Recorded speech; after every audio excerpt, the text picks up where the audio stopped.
दोस्तों, हर इंसान के जीवन में एक ऐसा दौर आता है जहां मेहनत दिखती नहीं लेकिन थकान बहुत बोलती है। यह पॉडकास्ट किसी ओवरनाइट सक्सेस की कहानी नहीं है। यह उन रातों की कहानी है जब शरीर सोना चाहता था लेकिन हालात जगाए रखते थे। आज आप सुनेंगे एक ऐसी जर्नी जो ऑस्ट्रेलिया के सपने से शुरू हुई और हिम्मत, धैर्य और समय के साथ अपनी पहचान बना गई। तो ये कहानी है झूले से चैंपियन तक की। नमस्कार दोस्तों, कुछ कहानियां अचानक से नहीं बनती, उन्हें बनने में सालों लग जाते हैं। रात की शिफ्ट, थके हुए हाथ और एक सपना जो हार मानने का नाम नहीं लेता। तो आज हमारे साथ मौजूद है वो इंसान जिन्होंने हॉस्पिटैलिटी इंडस्ट्री के अंदर इंडिया से पढ़ाई करी, फिर कॉल सेंटर में बैठे और एक दिन ऑस्ट्रेलिया आए और यहाँ स्टूडेंट बने। कभी किचन में पसीना बहाया, कभी फेडेक्स की वैन चलाई, एक फूड ट्रक खोला और आज सिटी के बीचों बीच एक बहुत बड़ा रेस्टोरेंट जिसका नाम चटोरे है, उसके ओनर है। तो ये इनकी संघर्ष की कहानी है। नमस्कार। Hello friends. तो बहुत बहुत थैंक्स मुझे ये यहाँ इनवाइट करने के लिए और अपनी स्टोरी शेयर करने के लिए, और thank you for speaking so high of me and my hard work. It's my pleasure. बहुत बड़ी जर्नी है, बहुत सारी कहानियां हैं, बहुत सारे अप्स एंड डाउन्स हैं, बट जो जो चल रहा है वो भी सही है, जो गया टाइम वो भी सही था, और होपफुली जो आने वाला टाइम है वो भी अच्छा होगा। बिल्कुल बिल्कुल। शुरुआत करते हैं पहले सेगमेंट की। तो आप इंडिया में जब थे, आई थिंक 2006-2007 में, जब आपने होटल मैनेजमेंट की पढ़ाई करी, तो लोग इंजीनियर बनना चाहते हैं इंडिया में, डॉक्टर बनना चाहते हैं। तो आपके मन में कैसे विचार आया कि चलो मैं होटल मैनेजमेंट का कोर्स करता हूँ? देखो, उस टाइम आई थिंक 2003 में 12th पास करी। मैं साइंस बैकग्राउंड का था और मेरे जितने भी फ्रेंड्स वगैरह थे सारे स्कूल में एक सबके मन में एक उस टाइम आईटी रेवोल्यूशन आया था इंडिया में, नया नया। तो हर बंदा इंजीनियरिंग एंट्रेंस की तैयारी करता था। मैंने भी इंजीनियरिंग एंट्रेंस की तैयारी करी। मैंने डीसी, आईआईटी सारे पेपर्स दिए, इंद्रप्रस्था यूनिवर्सिटी का भी दिया, all India engineering entrance exam दिया। मेरी रैंक्स भी आई, बट स्टोरी कुछ इस तरह थी कि जब एंट्रेंस एग्ज़ाम्स का रिज़ल्ट आया और जब होटल मैनेजमेंट का मैंने पेपर दिया था तो उसका रिज़ल्ट सबसे पहले आया। तो मुझे ऐसा लग रहा था कि मेरा कहीं पे भी सिलेक्शन नहीं होगा, जो कि इवेंचुअली बाद में मेरे को हर जगह से लाइक लेटर्स आए और कॉल आए। बट मेरे को शुरू से कुकिंग का बहुत शौक था, बचपन से। मेरे को याद है जब हम छोटे छोटे होते थे तो मम्मी कभी कभी फादर के बिजनेस में लाइक हाथ बटाती थी और उनको वहाँ जाना पड़ता था, तो पीछे से मैं कुछ ना कुछ स्टार्ट करता रहता। तो वही एक शुरुआत थी। जब होटल मैनेजमेंट का रिजल्ट आया था तो उस टाइम पे मुझे सिर्फ 5 शहरों में सेंटर मिल रहा था, जो कि हमारी कभी मतलब किसी ने सोचा भी नहीं था कि भाई मैं लाइक इतनी दूर जाऊंगा। तो जब वो ऑफर लेटर आया उनका, तो उन्होंने कहा था कि भुवनेश्वर, गुवाहाटी, श्रीनगर, गैंगटॉक, पटना और शिलोंग, इस तरह की लाइक 6-7-8 सेंटर्स थे जहाँ पे रैंक वाइज मिल रहे थे। तो मैंने अपने फादर से बहुत जिद करी कि मुझे ये काउंसलिंग में जाना है। तो उन्होंने साफ मना कर दिया था कि नहीं, इतनी दूर तो हम नहीं जाने देंगे। तो फिर उन्होंने मतलब ये भी लिखा था कि अगर किसी और सेंटर में कैंसिलेशंस होते हैं, जैसे ग्वालियर या कोई आसपास, तो हम आपकी रैंक के हिसाब से आपको कंसिडरेशन दे सकते हैं। तो जब हम वहाँ पे गए तो वहाँ पता चला तो लाइक ये तो सारे दूर दूर, कोई ट्रेन में 40 घंटे, कोई ट्रेन में 36 घंटे दूर। तो श्रीनगर वगैरह के लिए तो मना कर दिया क्योंकि ऑब्वियसली वहाँ काफ़ी कुछ रहता है। तो फाइनली गुवाहाटी का मैं स्टेज पे जा रहा था तो मम्मी पापा बोल रहे थे कि तू रहने दे, कुछ और कर ले, कुछ और बैकडोर एंट्री करवा देंगे किसी इंजीनियरिंग कॉलेज में, बिकॉज सारे दोस्त इंजीनियरिंग ही करने गए थे इवेंचुअली। तो फिर मैं आई एंडेड अप गुवाहाटी। मैंने वहाँ जाके बोला तो उसी टाइम फिर उन्होंने लाइक एक छोटा सा एडवांस होता है वो दिया, and then I never look back. उसके बाद एक रिग्रेट जरूर रहता था कि यार सब इंजीनियरिंग कर रहे हैं। दोस्त भी बोलते थे कि तू पागल है, साइंस बैकग्राउंड का होके तो उधर जाता है। बट मेरे को ऐसा लगता था कि जो मेरी पर्सनालिटी थी उस हिसाब से hospitality industry was a perfect fit. Okay. और दूसरा ये था कि मेरे को हॉस्टल का एक बड़ी सी, उस टाइम बच्चे होते थे तो काफी एक्साइटमेंट थी कि फैमिली से दूर एक हॉस्टल में रहेंगे। बट गुवाहाटी जाके रहेंगे वो बहुत बड़ा वो था चेंज मेरे लिए। तो वो कैसा कैसा है ये दिल्ली से जब आप ईस्ट साइड में जाते हैं हाँ जी, तो कैसा एक्सपीरियंस होता है एक दिल्ली वाले के लिए? बहुत बहुत मैसिव डिफरेंस। वहां पे मोबाइल फोन भी नहीं थे जब हम पहुंचे थे। आप असम की बात कर रहे हैं? असम की बात कर रहा हूँ, 2003 की बात है, जुलाई में हम जब वहां पे पहुंचे थे। तो आप लगा लो कि दिल्ली से वो जगह 15 से 20 साल पीछे। और मैसिव वाटर लॉगिंग प्रॉब्लम्स, हम्म। बहुत बारिश होती थी हमारे। खाने अम, खाने पीने का? खाने पीने की भी प्रॉब्लम, हर चीज होती थी। अब मतलब इनफैक्ट जब मैं पहले 3 महीने वहां लगा के जब मैं वापस आया था तो मेरा पूरा लाइक वेट श्रेड हो गया था, क्योंकि हम्म। हॉस्टल का खाना और वो हम्म। सब बहुत वो होता था। तो बट कभी कभी ये लगा आपको कि मैं कोर्स छोड़ देता हूँ, मैं वापस चलता हूँ, किसी और कोर्स में नहीं, एडमिशन ले क्योंकि लूंगा दिल्ली में? क्योंकि पहले ही 2-3 महीनों में एक जो हॉस्टल का एनवायरनमेंट और वो जो दोस्त बन जाते हैं आपके, हम्म। उनके साथ एक लगाव हो जाता है। और फिर एक सपने बोए जाते हैं हम्म। उस टाइम पे कि हम्म। आप फ्यूचर में क्या करना चाहोगे, क्योंकि नया नया कॉलेज, नई नई, वो एक अलग टाइम होता है, एक अलग जज्बा जुनून होता है हर किसी तो में। हमारे जो दर्शक जो बच्चे हैं जो होटल मैनेजमेंट करना चाहते हैं, तो उनके लिए आप थोड़ा सा बताइए कि क्या क्या करियर होता है होटल मैनेजमेंट करके? देखिए, इंडिया के अंदर तो जब हम कर रहे थे होटल मैनेजमेंट उस टाइम चारों ऑपरेशनल डिपार्टमेंट्स होते हैं। फ्रंट ऑफिस जिसके अंदर होटल का जो फ्रंट होता है, front of the house. Front of the house, और एक फूड एंड बेवरेज सर्विस होता है। एक फूड प्रोडक्शन होता है जो कि शेफ और किचन, जो कि यहाँ ऑस्ट्रेलिया में बहुत पॉपुलर है, कुकरी जिसको बोलते हम्म। हैं। और फोर्थ होता है हाउस कीपिंग। हम्म। हाउस कीपिंग में जैसे रूम्स मेंटेनेंस, इसके अलावा अलग अलग डिपार्टमेंट्स होते हैं तो होटल के। काफी जॉब्स हैं इंडिया के अंदर। इंजीनियरिंग डिपार्टमेंट भी होता है, जो इनफैक्ट हर होटल का एक चीफ इंजीनियर होता है, जो ओके। कि एक क्वालिफाइड इंजीनियर होता है, जो कि पूरे होटल की मेंटेनेंस का पूरा देखता है, वो सारे कॉन्ट्रैक्टर्स के साथ देखता है। इवन अगर आप बात करें तो होटल में एक चीफ सिक्योरिटी ऑफिसर भी होता है, जो कि पूरी सिक्योरिटी का ध्यान ओके। रखता है। ऐसे ही डिफरेंट डिफरेंट डिपार्टमेंट्स होते हैं, एचआर होता है, और हर सेगमेंट में मतलब सेल्स एंड मार्केटिंग होता है। तो मतलब जरूरी नहीं है कि सिर्फ होटल मैनेजमेंट करिए तो आप उन चारों डिपार्टमेंट्स में जाते हैं। जैसे मैंने ली मेरिडियन का जब कैंपस इंटरव्यू दिया था तो मैं सेल्स एंड मार्केटिंग में बैठा था। ओके। हालांकि उसमें सिलेक्शन नहीं हुआ, वो अलग बात है, बट मुझे ऐसा लगता था कि I can be a very good sales person. तो इसमें एक क्वेश्चन ये आता है कि क्या इंडिया में बहुत जॉब्स हैं इसकी, और क्या जॉब्स अगर हैं भी तो क्या अच्छी पैसे वाली हैं?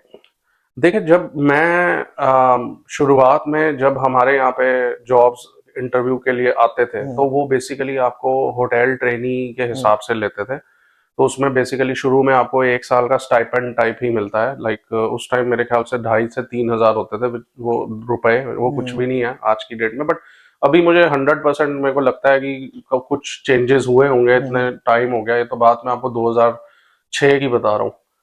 तो उस टाइम पे जब मैंने अपने फादर को ये बात बताई कि ऐसे ऐसे है इंटरव्यू, तो वो तो बिल्कुल ही लाइक गुस्से में आ गए कि तू इतने 3-3.5 लाख रुपए खर्च के तू क्या 3,000 रुपए की नौकरी करेगा।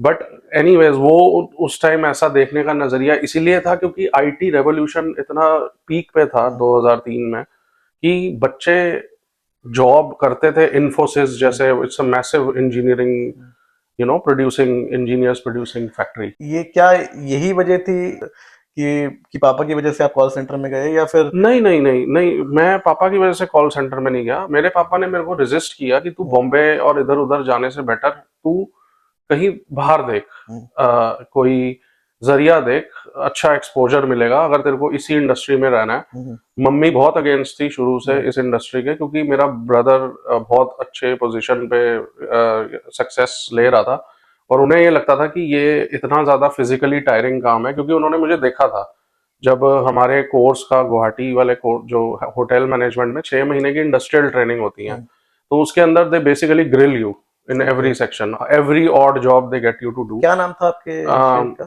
जो होटल था वो ब्रिस्टल था। ओके। हाँ, उधर मैंने लाइक 6 महीने की ट्रेनिंग की थी। वो भी एक अच्छा एक्सपोजर था, लेकिन it was a reality check कि it is an industry for survival of the fittest basically. तो वो तो चीज उस टाइम क्लियर हो गई थी हम्म, कि it's not easy, it's not a piece of hmm, cake, there has to be a lot of work done, okay. There is rude people around, there is a lot of politics involve.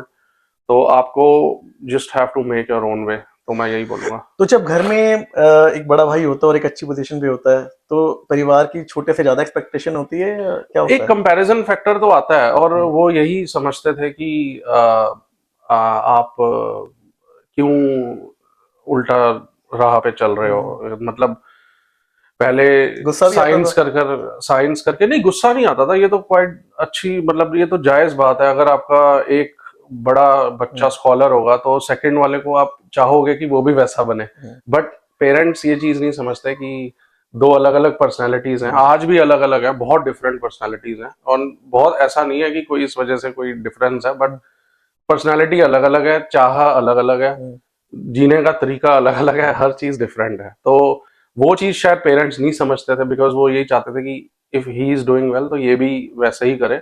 But वो उस time के हिसाब से शायद उनकी सोच, like I would say, कि limited थी, क्योंकि हम्म, वो चीज नहीं एक्सपीरियंस कर सकते थे जो हमने किया। लाइक जैसे गुवाहाटी जाना 40 घंटे ट्रेनों में, like it was a hard hard या थिंग। एक डेफिनेटली। ऐसी जगह रहना जहाँ पे पानी भी साफ ना आता हो, एक ऐसी जगह रहना जहाँ पे लाइक लोकल कम्युनल, कभी वहां पे पंगा हो जाता था, कभी राइट होते थे। एसएमईज राइट्स तो नहीं होते थे, बट मेरे पूरे वहां के लाइक 3 साल के अंदर एक बार बॉम्ब ब्लास्ट हुआ, बिल्कुल हम्म, हमारे कॉलेज से लाइक वॉकिंग डिस्टेंस में। उस दिन संडे था और बहुत तेज बॉम्ब ब्लास्ट हुआ था हमें, मैं घर पे ही था उस टाइम, तो हम्म, आवाज भी आई थी बड़ी तेज, शीशे शेक हुए थे। तो ऐसा कुछ चलता रहता था कि कभी वहां पे लाइक हिंदी बोलने वालों के खिलाफ जो ओके। लोकल पॉपुलेशन है वो कुछ कर देती थी। हाँ कभी। जनरली ये सुना जाता है कि इंडिया के साउथ साइड में इस तरह की चीजें मिलती हैं कि हाँ हिंदी स्पीकिंग पीपल पे थोड़ा सा हाँ दे ट्राई टू डिस्क्रिमिनेट। हाँ। तो अभी ये ईस्ट साइड में भी है ऐसा? ईस्ट साइड में उस टाइम पे एग्जिस्ट करता था, लोग अच्छे भी थे लोकल लोग, बट एक लोकल सुप्रीमेसी हर स्टेट में है। अब आप महाराष्ट्र जाओगे तो वहां जैसे शिवसेना जैसी चीजें हैं जो ये प्रमोट करती हैं कि आप मराठी बोलो और मराठी लोगों को ही जॉब दो, और वो यूपी और बिहार के लोगों के साथ लाइक एक अलग सी डिस्क्रिमिनेशन शो करते हैं। वो मुझे लगता है कि स्टेट सुप्रीमेसी हर जगह एग्जिस्ट करती है। अगर आप बंगाल जाओगे तो बंगाली बोलने वालों को थोड़ा लाइक एक कंफर्ट जोन आ जाता है, मैं तो ये मानता हूँ। बाकी लोग अच्छे भी होते हैं, बुरे भी होते हैं, ये तो लाइक हम। तो जब आपने होटल मैनेजमेंट में कोर्स किया था, तो फिर आप कॉल सेंटर में कैसे आए? और कॉल सेंटर का एक्सपीरियंस कैसा था, ये बताइए हमारे दर्शकों को। कॉल सेंटर का एक्सपीरियंस बहुत बढ़िया था। मुझे ऐसा लगता है कि वो भी एक रेवोल्यूशन था जो दो अर्ली 2000s में आया था। कॉल सेंटर ने एक बहुत अच्छी राह दिखाई थी, स्पेशली जो ग्रेजुएट्स होते हैं जो गवर्नमेंट जॉब्स में नहीं क्रैक कर पाते, उनके लिए एक बहुत बड़ा सहारा था, क्योंकि बहुत अच्छी पे होती थी, बहुत अच्छी फैसिलिटी होती थी। और लकीली मेरा EXL नाम की कंपनी में सिलेक्शन हुआ था, और उसमें जाने का रीज़न ये था कि मेरे पेरेंट्स नहीं चाहते थे कि मैं कहीं इधर उधर मुंबई या हम्म, कलकत्ता या जहाँ से भी कैंपस इंटरव्यूज हमारे जो होते थे थर्ड ईयर की उसमें, कि मैं वहाँ पे जाऊँ। तो वो ये बोलते थे कि अगर, क्योंकि पैसे ऑब्वियसली जैसे मैंने पहले बताया कि पैसे उतने नहीं होते थे, हम्म, तो वो यही बोलते थे कि या तो तू बिजनेस कर ले हमारे साथ, हम्म, मेरे फादर बोलते थे, और या बोलते थे कि तू बाहर का ही देख ले। तो मैंने लाइक ये चीज मैंने करी कि मैंने फाइनल ईयर से होने से पहले ही IELTS का जो एग्जाम होता है वो साथ साथ तैयारी करी और तो दिया और हो गया। तो क्या ये एक टीस थी मन में कि मैं होटल मैनेजमेंट का कोर्स किया था मैंने और आज मैं कॉल सेंटर में हूँ, तो ये गलत नहीं किया मैंने? नहीं, कॉल सेंटर में जाना एक अच्छा डिसीजन था उस टाइम पे, क्योंकि पैसे एक तो अच्छे थे। मैं अपने दोस्तों को देखता था जो ऑल ओवर इंडिया से दिल्ली में रह रहे थे, they were all struggling quite a lot. और मुझे ऐसा लगता था कि जिस तरीके से मैंने वहाँ पे स्टार्ट किया, और बहुत सारे इंटेंजिबल मुझे अवार्ड्स भी मिले उस ओके। काम के लिए। मैंने मॉर्गेज कलेक्शंस में काम किया, और EXL नोएडा के अंदर वो कंपनी थी, तो वो बहुत अच्छा एक्सपोजर था। और उस टाइम पे एम यही था कि जाना तो इवेंचुअली बाहर है, पर वो जो एक प्रोसेस था पूरा कि मई मई 2006 में जब मैं दिल्ली आया था वापस, तो कुछ जुलाई का बैच जो था यहाँ पे, जिस कॉलेज में मेरे को करना था, विलियम एंग्लिस कॉलेज में, जिसमें मेरे को करना था, वो या तो जुलाई इनटेक में आना था या फिर आना था फरवरी 2007 इनटेक में, जिसमें मैं आया। और वो टाइम जो था बीच में, वो फिर कुछ लोन के चक्कर में और इधर उधर लाइक तो टाइम, आपने मतलब ऑस्ट्रेलिया का मूड तभी बना लिया था जब आप उस कॉल टाइम सेंटर पे में थे? मैंने बना लिया था, लाइक आई थिंक अप्रैल में मैं कनाडा वगैरह के लिए भी मैंने ट्राई किया था, लाइक पर कनाडा में लाइफ थोड़ी टफ इसलिए कि एक तो वेदर की वजह से जो कि वो था, और उस टाइम ऑस्ट्रेलिया में जॉन हॉवर्ड का टाइम था, और वो एक golden era in Australian economics आप थोड़ा सा कहते हो। इसको डिटेल में डिस्क्राइब करेंगे? एक्चुअली इमिग्रेशन खुल गई थी, okay. Australia became global to everyone. It invited, a lot of people, and obviously, her country की एक immigration policy होती है कि you always attract a cream, hmm. and everybody's follow America. उस टाइम IT revolution तो चल ही रहा था, साथ के साथ इंडिया ने बहुत इंजीनियर्स प्रोड्यूस करने शुरू कर दिए थे। तो there has to be a way कि जैसे आज AI रेवोल्यूशन चल रहा है, ऐसे उस टाइम IT रेवोल्यूशन था। तो उसी तरीके से ऑस्ट्रेलिया ने भी उसी चीज को फॉलो किया कि टारगेट द क्रीम। तो उसी हिसाब से अगर आप, जैसे सिस्टम यहाँ पे सेट है कि अगर आपके इंग्लिश में इतने आते हैं बैंड्स और आप इतने लाते हो आपके स्टडीज में यहाँ पे करते हो, तो उस टाइम पे तो लाइक जो कमर्शियल कुकरी और जो शेफिंग का कोर्स था, it was on high demand in Australia, क्योंकि यहाँ पे नहीं थे। और hospitality industry got a big boost because the gaps in the labor force was covered by all the immigrants like us. So तो जब इंडिया के अंदर जब एक स्टूडेंट होता है और वो बाहर जाने की सोचता है, तो उसको बहुत ग्लैमरस लगता है कि मैं फॉरेन जाऊंगा, वहां पे बड़ी बड़ी कारें, बड़ी शानदार लाइफ, खूब सारे पैसे, ये सब होगा। हम्म। तो जब ऑस्ट्रेलिया आए तो क्या सब वैसा था या कुछ शॉक्स भी लगे? नहीं, शॉक्स लगे, क्योंकि देखो, साफ हवा, साफ पानी, ये तो चीजें यहाँ पे हैं आप अगर कंपेयर करोगे। बट जो लाइफ की जो स्ट्रगल है, जो स्टूडेंट लाइफ में यहाँ आना, और फिर उसके बाद आप काम भी करते हो, आप you do odd jobs as well, आप इंडस्ट्री की रिक्वायरमेंट के हिसाब से आप उतने ट्रेंड नहीं होते। तो ऐसे में जो ओनर्स होते हैं बिजनेसेस के, वो आपका फायदा भी बहुत उठाते हैं, दे अंडर पे you, and you don't have an option, because आप कितना पैसा मंगवाओगे घर से। हम्म। तो उस टाइम पे आपको बहुत मेहनत करनी पड़ती है आपको अपने। जब हम आए थे उस टाइम अटेंडेंस 80% का रूल था इमिग्रेशन में, अब वो रूल नहीं है। तो आपको अटेंडेंस भी करनी है, अगर आप लाइक कोई छुट्टी लेते हो तो आपको मेडिकल सर्टिफिकेट देना पड़ता था डॉक्टर का। तो ये सारी चीजें थी, it was part of the student life. But हाँ, अगर आप कॉल सेंटर की बात करते हो तो उससे मेरे को एक फायदा ये हुआ कि मेरी कम्युनिकेशन इम्प्रूव हुई, क्योंकि हमारा अमेरिकन प्रोसेस था और मैं लोगों को कॉल करके वो लेता था मॉर्गेज की पेमेंट्स जो कि मिस हो जाती थी। तो वो बहुत अच्छा टाइम था, और बहुत अच्छे लोग भी मिले, बहुत अच्छे फ्रेंड्स भी बने। और उस जॉब ने इतना रिवॉर्ड किया था कि I was like feeling like a star over there, okay. कि बहुत अच्छे दोस्त थे। जब मैं जाने वाला था तो सबने मेरे लिए एक फेयरवेल भी करी थी, और मैंने आई थिंक वहां पे 8-9 महीने काम किया, बस वो तो भी। ये पढ़ाई, पैसा, जॉब, ये सब बैलेंस कैसे किया आपने स्टूडेंट लाइफ में? सच बताऊं तो ये सब मैंने लाइक बैलेंस करने के चक्कर में बंदा ज़ॉम्बी बन जाता है। हम्म। आपकी रातों की नींद नहीं होती पूरी। मैं एक स्टेज पे आ गया था 2010-11 में कि मेरे को एक प्रॉब्लम हुई थी जिसको कहते हैं स्लीपिंग पैरालिसिस। ओके। उसमें आपको अ, आप बेसिकली जब आप सोते हो तो आपका दिमाग नहीं सोता, आप सिर्फ आंखें बंद हैं और आप ट्राई करते हो कि आप आंखें खोलने की कोशिश करते हो, you just can't do it. तो वो एक रूटीन, और जो सुबह शाम की भाग दौड़, और उसके अलावा जो आप चीज़ें यहाँ पे मैनेज करते करते आप अपने अपने आप पे ध्यान नहीं देते। तो मैंने डॉक्टर से कंसल्ट करा, तो उसने बोला कि आपको थोड़ा ब्रेक लेना चाहिए, आप बहुत ज़्यादा कर रहे हो, एग्जॉशन हो रहा you are just exhausting yourself too much, and just you know reduce your hours, that's what we want you to do, and sleep well। उसने मेरे को मेलाटोनिन भी दिया कि like if you है। feel कि you're not sleeping well, but problem उस time ये थी कि मैं लेट नाइट फिनिश करता था और next day early morning start करता था होटल में।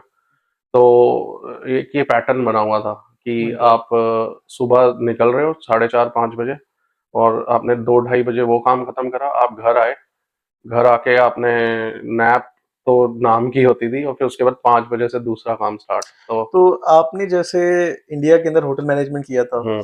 और फिर यहाँ पे भी आपने विलियम इंग्लिश से हाँ। कमर्शियल कुकरी का कोर्स हाँ किया, जी। तो क्या डिफरेंस है इंडिया की पढ़ाई में और ऑस्ट्रेलिया की पढ़ाई में? जो um, ऐसा डिफरेंस बताइए जो रियली में दिखे डिफरेंस है। मैं आपको बताता हूँ कि सबसे जो बड़ा डिफरेंस है वो यही है कि जो प्रैक्टिकल नॉलेज ऑस्ट्रेलिया आपको प्रोवाइड करता है वो बेसिकली बहुत ही लाइक मार्केट रियलिटी पे डिपेंड करती है। इंडिया की सारी पढ़ाई बुक्स में थी।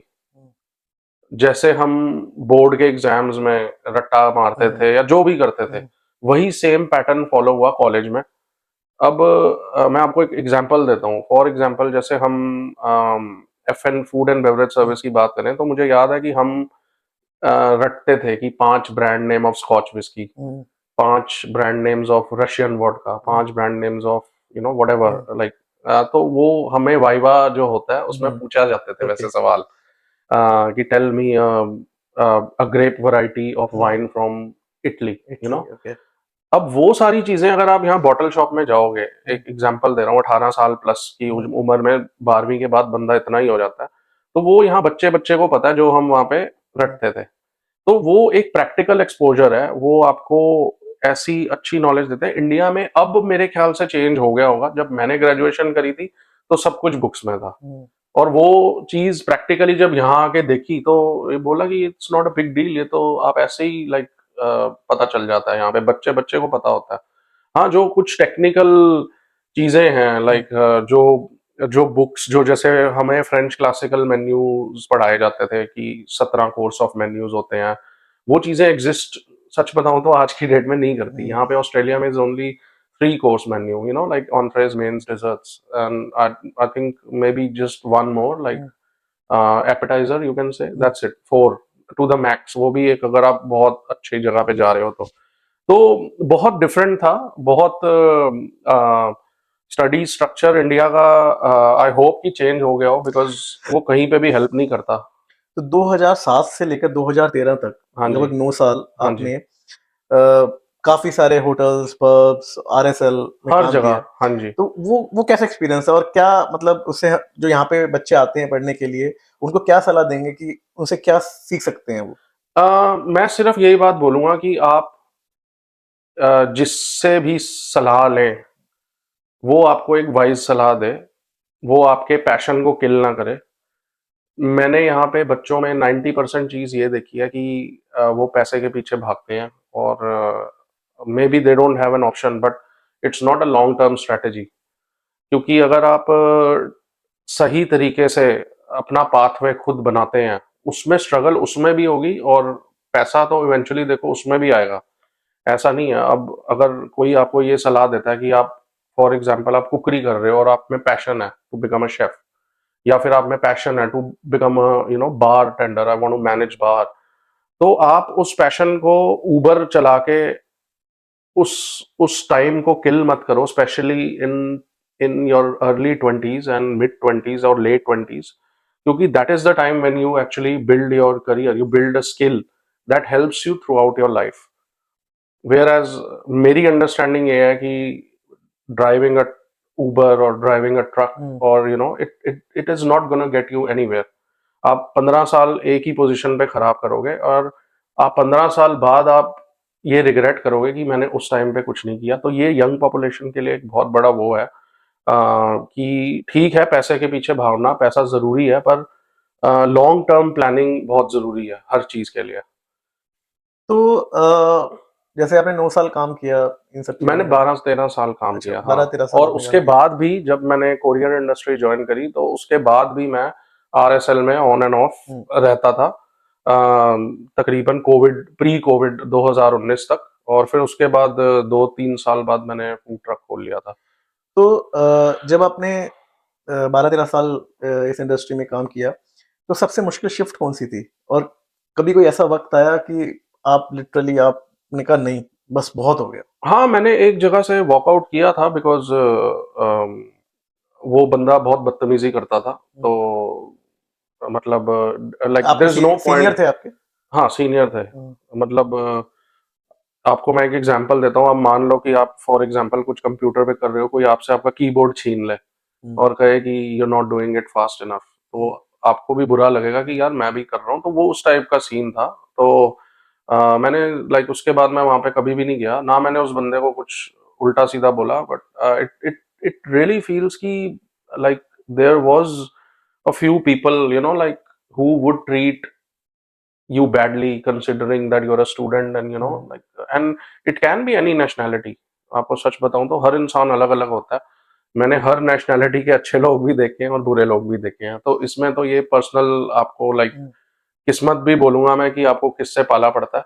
तो ये तो लाइक वो है, बट हाँ, आपको टूटना नहीं है और आपको किसी को कोई आपको तोड़े, ये चीज पॉसिबल नहीं होनी चाहिए, क्योंकि वो फिर इवेंचुअली फिर it gets to your mental health, physical health, या जो भी आप कह लो, लाइक, तो वो चीज है। तो एक अच्छे शेफ में क्या-क्या खूबी होनी चाहिए? एक अच्छे शेफ में देखो, खूबियां तो खाने से प्यार करना सबसे बड़ी खूबी होनी चाहिए। आप जो बनाते हो वो आप दिल से करो, ये सबसे बड़ी खूबी मेरे लिए है कि पैशन वही होता है। और चीज़ों की केयर करना, लाइक आप कभी ऐसी चीज़ सर्व ना करो जो आपको लगता है कि आप भी कॉन्फिडेंट नहीं हो कि ओके। आप इसको कर सकते हो कि नहीं। और सेकेंडली आपको थोड़ा, you have to be a mister rough and tough, I would say, or Mrs. or Miss Rough and Tough, like you have to be ready for, for action।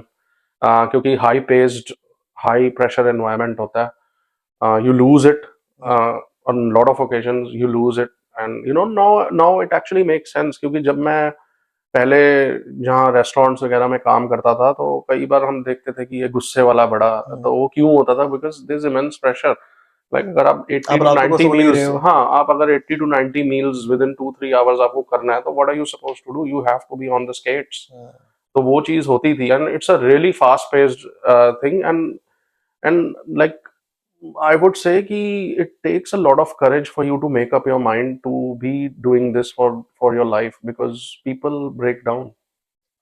तो इंडिया की फूड इंडस्ट्री और Australia की food industry में क्या मोटा-मोटा फ़र्क है? बहुत बड़ा फर्क है। सबसे बड़ा फर्क तो हायरार्की का है। हुँ, इंडिया के अंदर बहुत बड़ी हायरार्की होती है और बहुत सारा स्टाफ होता है। हुँ, यहाँ पे स्टाफ नहीं होता, और यहाँ हायरार्की का it does not really matter, it does matter much, but in compared to India, it is very less, hmm, and like they get you to do more work because obviously there's less labor force। India में जो काम यहाँ पे एक बंदा करता है, India में 4-5 बंदे करते हैं, तो ये बहुत बड़ा फर्क है।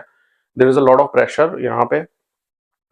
like say if you are a say a head chef or an executive chef, तो आप पे कॉस्टिंग का प्रेशर होता है। आपको लाइक प्रॉफिट मार्जिन्स अपने बॉस को, you have to prove in front hmm, of him. उसके लिए सॉफ्टवेयर आते हैं, उसके लिए आपको लाइक स्टॉक मैनेज करना पड़ता है, स्टॉक रोटेशन करना पड़ता है, आपको ऑर्डरिंग सिस्टम पूरा सेटअप करना पड़ता है, आपको सप्लायर्स के साथ। इंडिया में ये सारा काम एक परचेजिंग डिपार्टमेंट करता है ओके। होटल्स में, तो ये बहुत बड़ा डिफरेंस है। यहाँ कोई परचेजिंग डिपार्टमेंट नहीं है। इंडिया में परचेज डिपार्टमेंट जो होता था, मुझे याद है मैंने परचेज डिपार्टमेंट में भी थोड़ी सी ट्रेनिंग की थी, तो वो फूड एंड बेवरेज कंट्रोल्स का काम करते हैं। तो उनका काम यही होता है कि वो मार्केट में जगह जगह जाएं और वो प्रोडक्ट्स के प्राइसेस को कंपेयर करें, हुँ, और क्वालिटी के हिसाब से they make a comparative statement हुँ, कि ये फॉर एग्जांपल यहाँ से सब्जी हमें ये चीज इतनी मिल रही है, इधर से इतनी, and then they compare, and then the purchase manager takes a decision हुँ, कि this is what we are getting. और फिर उसके बाद एक रिसीविंग डिपार्टमेंट अलग होता है जो क्वालिटी चेक करता है। फिर उसके बाद they all go to the cold storage. फिर एक स्टोर पर्सन होता है जो कि इंटर किचन ट्रांसफर्स करता है। तो बेसिकली जो इंडिया में एग्जीक्यूटिव शेफ है, he has to deal with just your store person हुँ। कि यार ये चाहिए, उसके लिए inter kitchen transfer. Whereas यहाँ पे ये सारा काम आपको खुद करना है, तो there is no purchasing department.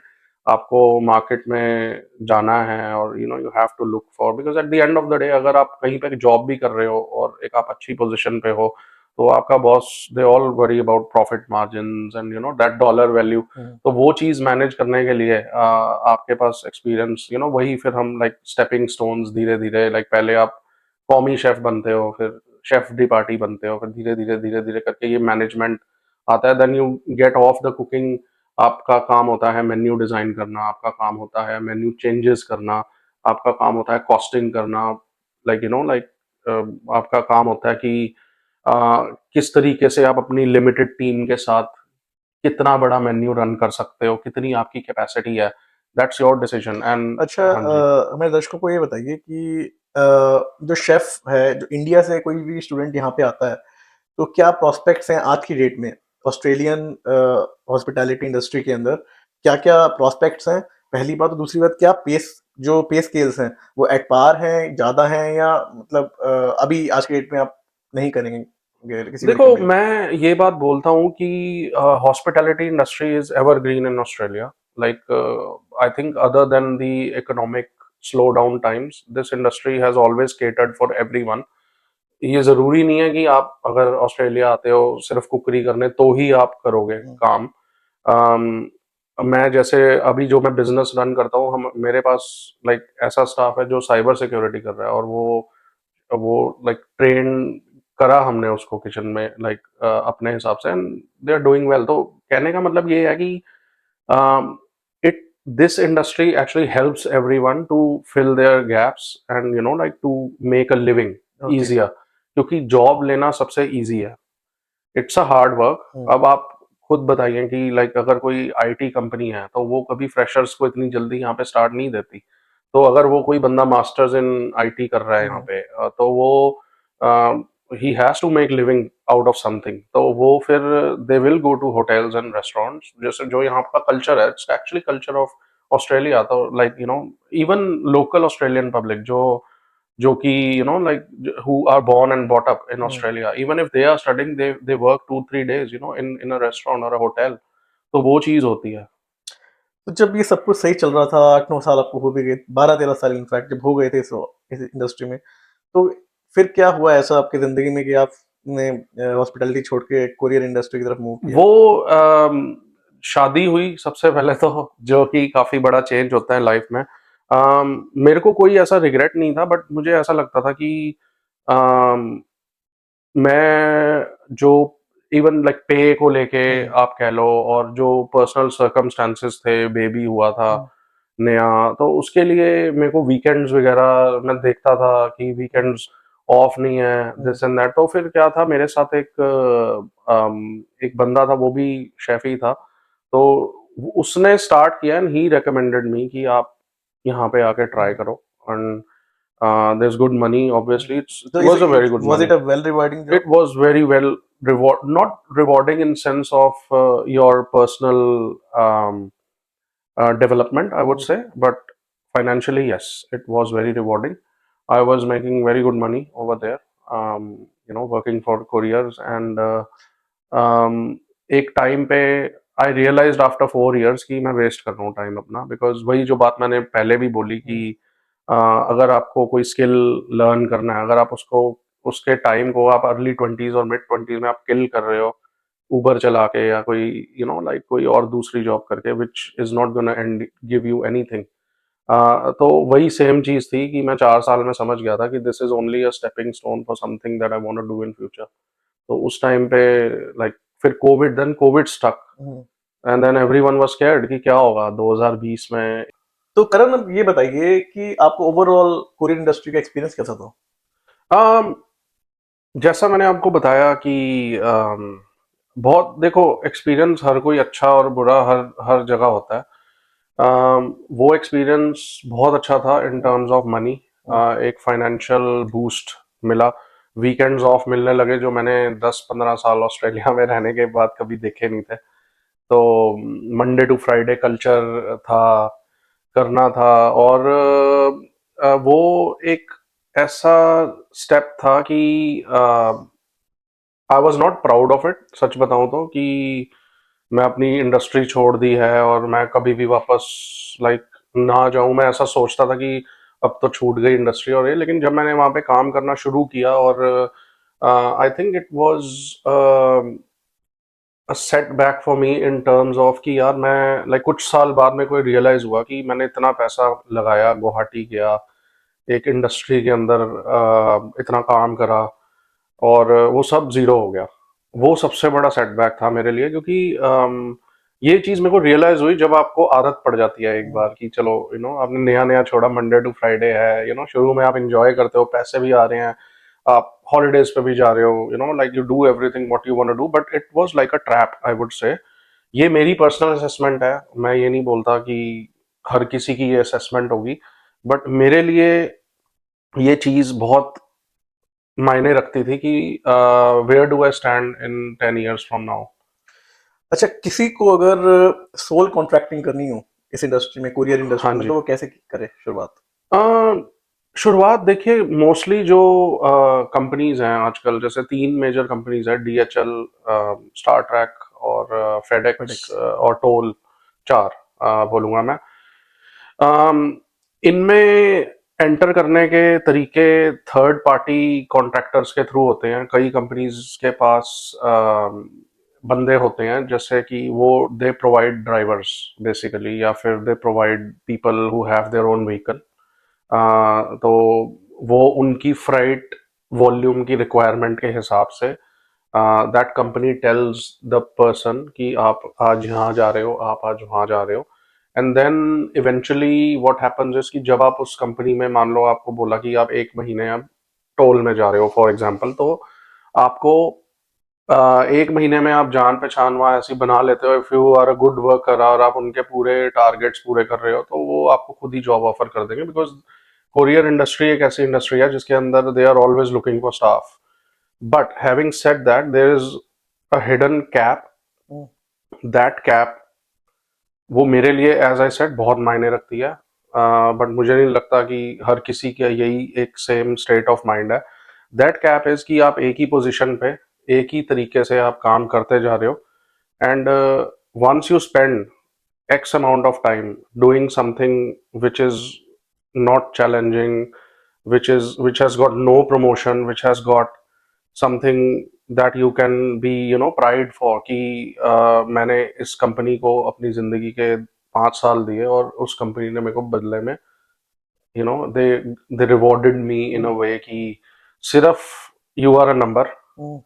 That was the okay. Biggest disrespect, I would say, कि आप एक नंबर हो। हम आई आई रिमेम्बर कि हमारे वहाँ पे जो एक एनवायरनमेंट था, वो it was Aussie driven environment, और सारे managers they used to be local Australian people, and they used to treat all the Indian people like, no, I won't say slave is a wrong word, but they would always think feel themselves to be inferior. superior। हाँ, inferior, yes yes. हाँ, कि आप superior हो, and I think half of them or maybe 90% of them don't are not even educated as I was. तो मेरे लिए तो वो चीज, मे बी जो वहाँ पे और इंडियंस काम करते थे, मे बी उनकी मजबूरी थी, may be they were not skilled enough. और तब मैंने ये चीज रियलाइज करी, जो मैंने आपको पहले भी बताई, कि अगर आप अपने 20s एक ऐसी चीज को करने में बर्बाद कर रहे हो, जो कि आप 10 साल बाद भी कर लोगे और 15 साल बाद भी कर लोगे और 20 साल बाद भी कर लोगे, तो आप अपना वो जो जज्बा और जुनून वाला टाइम है उसको आप किल कर रहे हो। और आप जब 45 साल की उम्र में सर सर पे हाथ रख के जब आप सोचोगे, तो आपको बहुत रिग्रेट होगा कि आपने वो टाइम पे अगर आप कुछ करते, तो आप आज आपके पास एक स्किल होती, ताकि आप कहीं से शुरुआत कर सको। तो फिर ये फूड ट्रक का आइडिया कब और कैसे आया? फूड ट्रक का आइडिया, देखो, परेशान तो मैं था, पैसे की कमी की वजह से परेशान नहीं था, अपनी लाइफ से, अपने अपने बच्चे को जब मैं बड़े होते हुए देख रहा था, तो like I was just talking to myself one day कि if he is gonna ask me, dad what do you do for living, I had this thing in my mind कि मैं उसको क्या बोलूंगा यार, कि मतलब am I just courier boy who delivers packages here. ये मेरी पर्सनल, मैं बार बार ये बोलूंगा, ये मेरी पर्सनल असेसमेंट है। तो I was not feeling pride in telling them, I didn't want to turn up 50 years old कि भाई मैं 50 साल की उम्र में यही कर रहा हूँ, और I I will tell my kids कि once upon a time I was a chef, once upon a time I used to cook, once upon a time I worked in this hotel. Once upon a time, I used to be I was rewarded for something, that I did. तो वो चीज मेरे को अंदर ही अंदर बहुत खाती थी। मैंने ये शायद मैं अपने तक रखता था ये बात, शायद मैं आज पहली बार बोल रहा हूँ, मैंने कभी अपनी वाइफ को भी नहीं बताया कि this is how I feel. But वो चीज पिंच करते करते करते करते जब कोविड स्टक हुआ, तो जब सब घर बैठ गए, तो I think I made more money in covid than anybody, because we were front line workers being in courier. सब ऑनलाइन शॉपिंग रेवोल्यूशन आया था उस टाइम पे, everybody used to shop online, click and collect हुआ था, and all that stuff, and it just gave us more money than what we were making. साथ ही साथ सब घर बैठे, तो सबने बातचीत करनी और ज्यादा शुरू कर दी कोविड के दौरान, क्योंकि सब जो वेले थे, जिनको गवर्नमेंट यहाँ पे स्टिमुलस पैकेज मिलता था $750 अ वीक, हाँ, अगर हस्बैंड वाइफ अगर घर बैठे हुए हैं and they are keeping job keepers, तो उनको $1500 एक वीक पे मिलते थे। तो what are they gonna do? तो उस टाइम पे I connected with one of my friends who is my business partner now. तो हम यही बात करते थे यार, एंड वो भी कोरियर इंडस्ट्री ज्वाइन कर चुका था, और मैं उसको यही बात बोलता रहता था बार बार कि हम, मतलब eventually we will break down one day, because it's not a future. आप, मैं अपना फ्यूचर नहीं देखता था। क्यों? क्योंकि मैंने, ऐसा नहीं है कि उसमें कोशिश नहीं करी फ्यूचर देखने की, मैंने बहुत कोशिश करी, but the the channel of your progress is so narrow that you would rather just quitting this thing and work something better for yourself. तो वो चीज हुई। मैं ये नहीं बोल रहा कि भाई वो आपको प्रमोशन नहीं देते या कुछ नहीं देते, बट वो एक ऐसा एनवायरनमेंट क्रिएट करके रखते हैं आपके लिए कि आप प्रमोशन के बारे में तो सोच ही नहीं सकते, and you don't even apply, you just stop applying. And the other problem is your personality does not get developed because you don't meet a lot of people, in terms of, like, say, inspiration, or like, you just meet same bunch of people who are doing the same thing for X number of years, और वो चीज कहीं ना कहीं आपको like थमा देती है और आपकी ड्रीम्स को किल करती है, और जो आप उस टाइम नहीं रियलाइज करते। बट मुझे ये फोरकास्टिंग थी कि अगर मैं 50 साल का हो गया और मैं यही करता रहा, तो what am I gonna do, like, तो वो चीज हुई थी। चलिए ये बताइए कि एक फूड ट्रक का एक्सपीरियंस कैसा रहा आपके लिए, क्योंकि एक खुद का अपना एक फूड ट्रक एक ऐसी जगह पर खोलना कि जहाँ पे कोई और नहीं है, और बहुत चैलेंजिंग है अपने आप में, सोचना भी इसके लिए एक बहुत जिसके लिए कहते हैं जिगरा चाहिए। तो ये स्टेप कैसे लिया आपने, और कैसे आपको इसके अंदर क्या क्या आपने देखा? हाँ, जैसा मैंने आपको बताया कि मैं जब अपने फ्रेंड के साथ कनेक्ट हुआ, तो हमने सेम कॉलेज से पढ़ाई की हुई है, तो हम like food was a topic that actually got really good binding in between us. हम सिर्फ फूड की बातें करते थे कि यार ये चीज ऐसे है, ये चीज ऐसे है, on a very basic level. तो हमने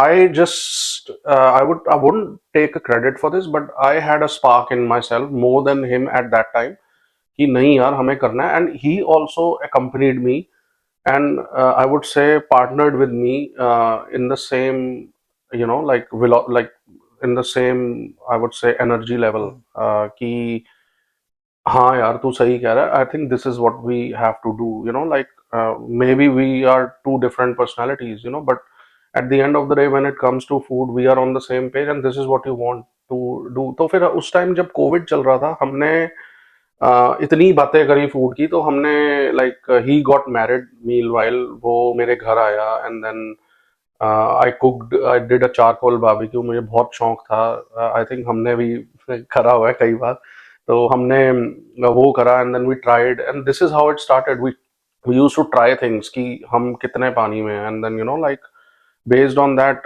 फूड ट्रक खोलने का आइडिया इसीलिए आया था क्योंकि कोविड के बाद मार्केट कैसी होगी किसी का कोई नहीं पता था कि कैसे होगा।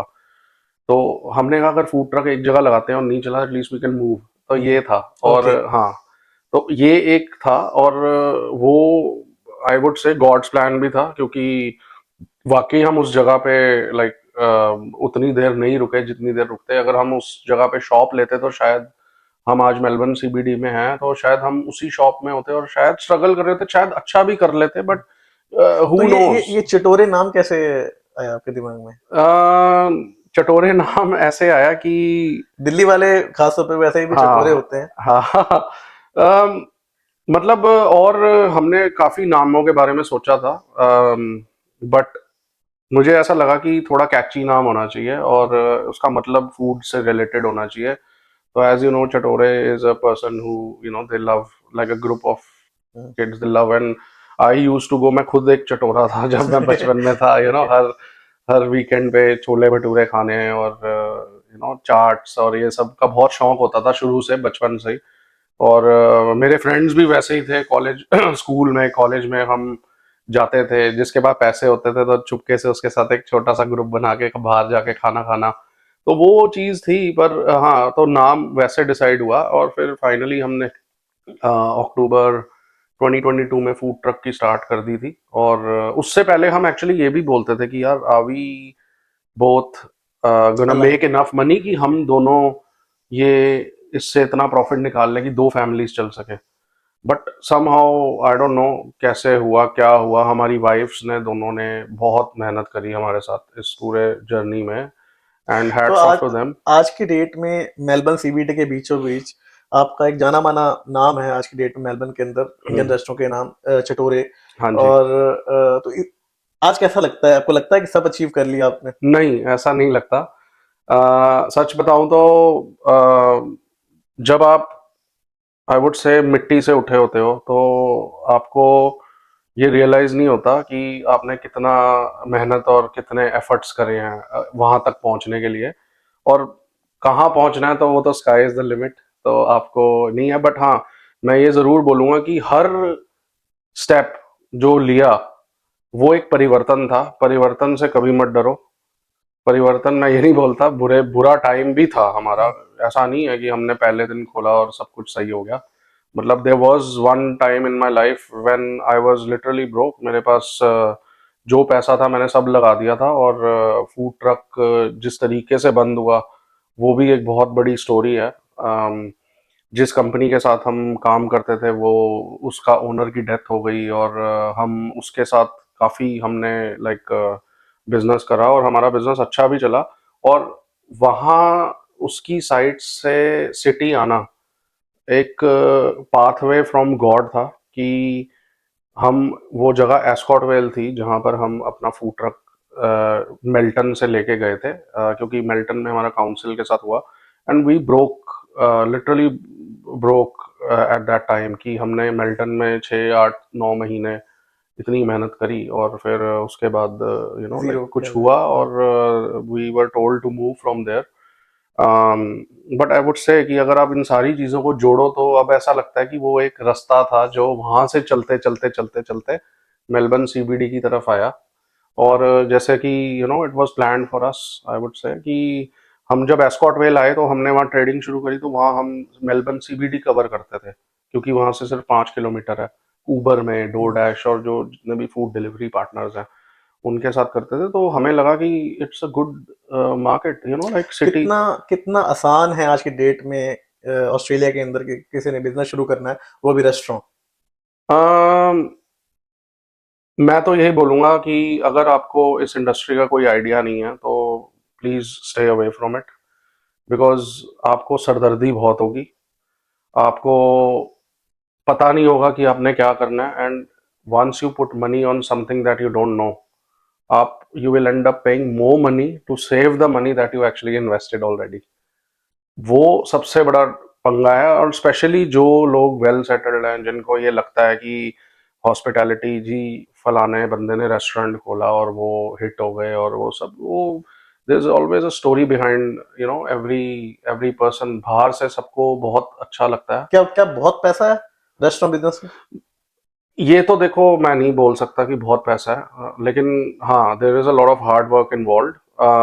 बाकी वही है, आप जितना काबिल होते हो, जैसे एक पिक्चर का डायलॉग है, आप काबिल बनो कामयाबी मिलेगी। हम्म। अब कामयाबी की भी आपको मैं बताऊं तो डेफिनेशन हर किसी की अलग अलग है। मुझे, मेरे लिए पैसा नहीं कमाना कामयाबी, ठीक है पैसा हो, बट मेरे को उसके लिए कोई वो नहीं है, एज लॉन्ग एज मैं ये सोचता हूँ कि सब सारे बिल्स पे कर पा रहे हैं तो that is enough for me. मतलब उसमें मैं कोई ये नहीं बोलता कि यार मेरे को $1 मिलियन चाहिए या $2 मिलियन चाहिए या I want to do something what Haldiram or Nathu Sweets did hmm, back in 18th century.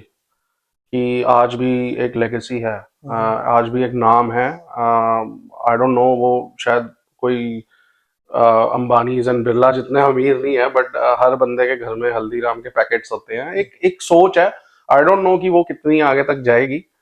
But हाँ, बट मेलबर्न के कॉन्टेक्स्ट में हम यही सोचते हैं कि हम एक ऐसा ब्रांड बनाएं जो अम, जिसकी लेगेसी चले सालों साल।